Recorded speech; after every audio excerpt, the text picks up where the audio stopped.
What it do? What it do?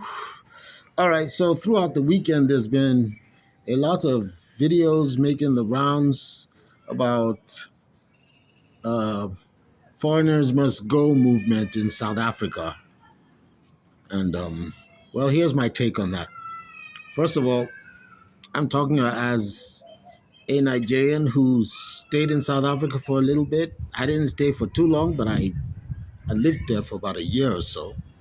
Visited a couple of times. So yeah, I got to see what happens on the ground. You know, when you just visit and you don't really stay that long, you might not see what's happening.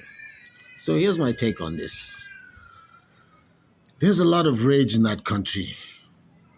Um, a lot of rage, a lot of frustration, um, a lot of entitlement and disappointment. And I'm talking about the black South Africans here.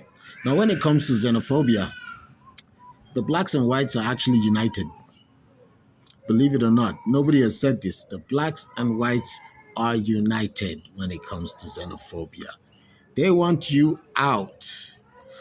Let me first of all say that part of the reason why what motivated me to leave South Africa and come back home, not the entire reason, but part of it was that I noticed that they didn't really like foreigners that much, really. They didn't like foreigners that much. Although there were some great people that I met, great people. But then there was also that thing about, how they didn't really like foreigners. And I could see that. So, yeah. So now with the fall of apartheid, um, they thought that everything was going to be handed over to them on a platter of gold.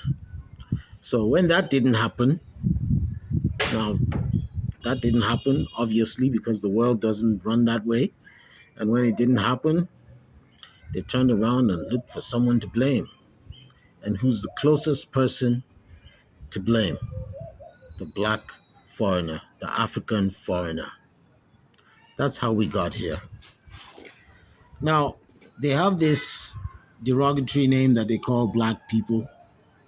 Yeah, they have a derogatory name for black foreigners. They call them quere quere, ama quere quere. That's what they call them. So, these things you're seeing are true. But then there's a flip side to it. There's a flip side to it. A lot of my Nigerian brothers, I've seen them selling drugs, um, coming up with being involved in all kinds of credit card fraud and what have you. Seen them do that. Of course, I kept away from such people, but this is a fact. This is what some of our people do.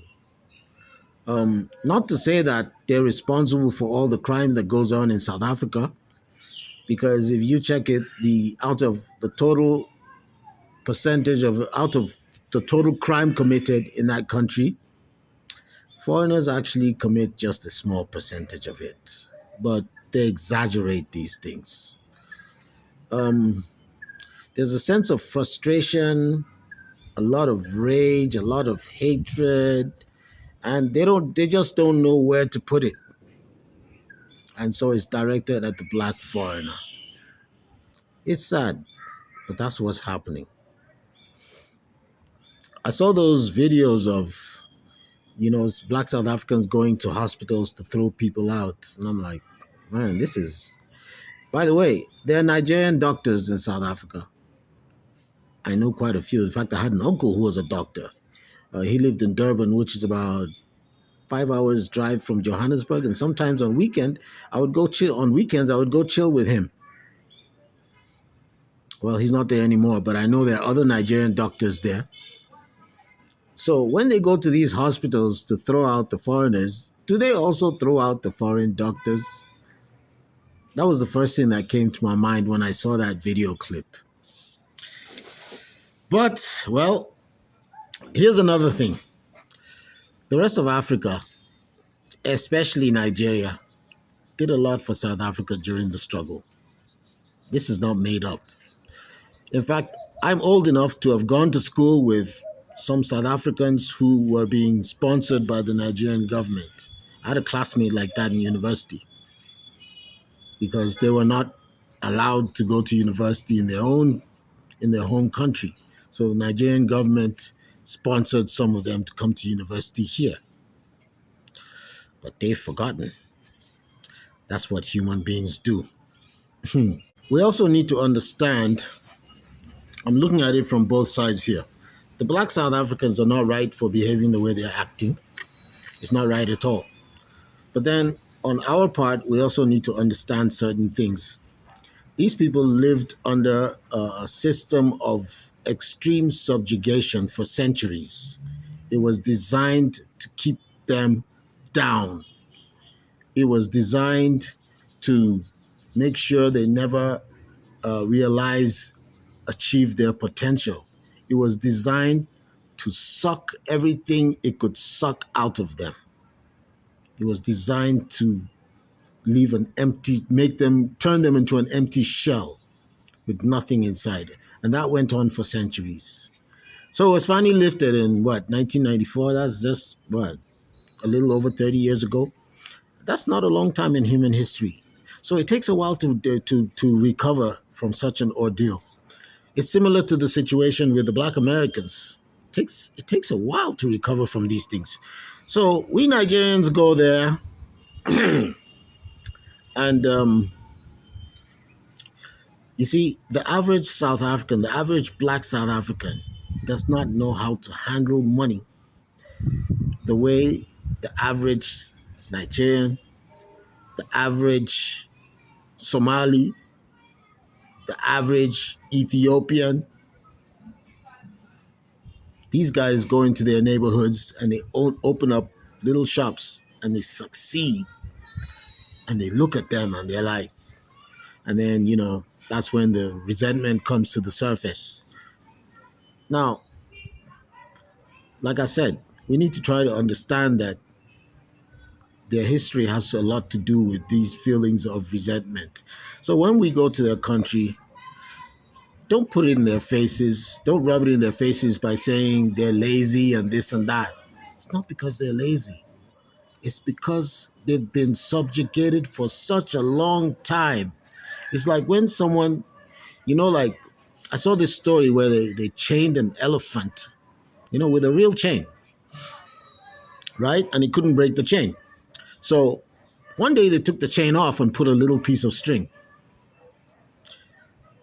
The elephant could have easily broken that string, but he didn't, because he was used to the chain that he could not break. That's how this situation is.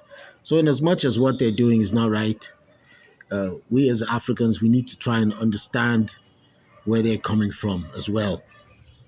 You know, that would help. At least it would go in some measure. That would help to mend fences. So don't go there and rub it in their faces and say, "Oh, you are lazy people. You're useless. This and that." No, it's where they're coming from, and we need to understand that. And like I said, don't rub it in their faces. I've been hearing a lot of people say Lucky Dube was shot because he was mistaken for a Nigerian. Now, you see this dome over here? I used to have dreadlocks, shoulder length dreadlocks. It could have been longer, but I used to cut it. And like I said, I lived in South Africa, and I remember one thing is that one of the things they used in identifying Nigerians was if you had dreadlocks, then you were certainly not Nigerian. And the last time I checked, Lucky Dube has dreadlocks. So I really don't understand where that story came from or how it is that they could have mistaken him for a Nigerian. But I think Lucky Dube, anybody in South Africa, like so many South Africans had dreads, especially as far back as 2007. So many South Africans, like 3 out of every 5 South Africans had dreadlocks. It was very common, young people. Meanwhile, with Nigerians, that's not the case. You would hardly find any Nigerians with dreadlocks. Now it's a bit more, but even now, it's not, Nigerians don't wear dreadlocks as much as South Africans do.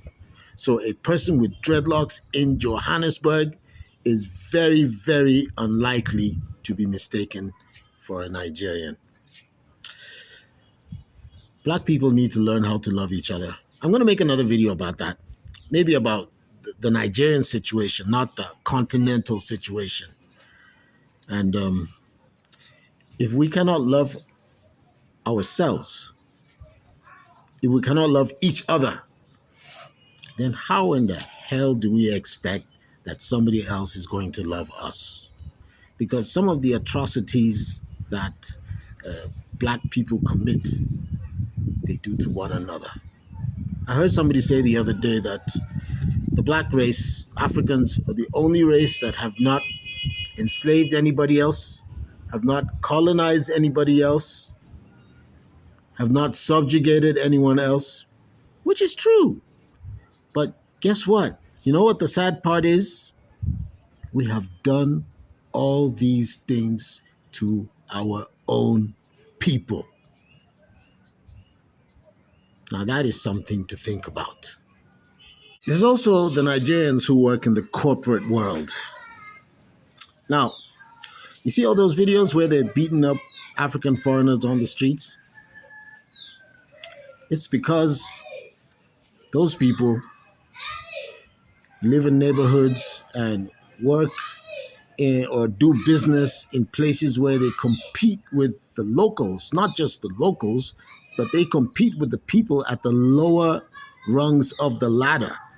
They compete with the hood rats in the townships, or Ekasi, as they would call it.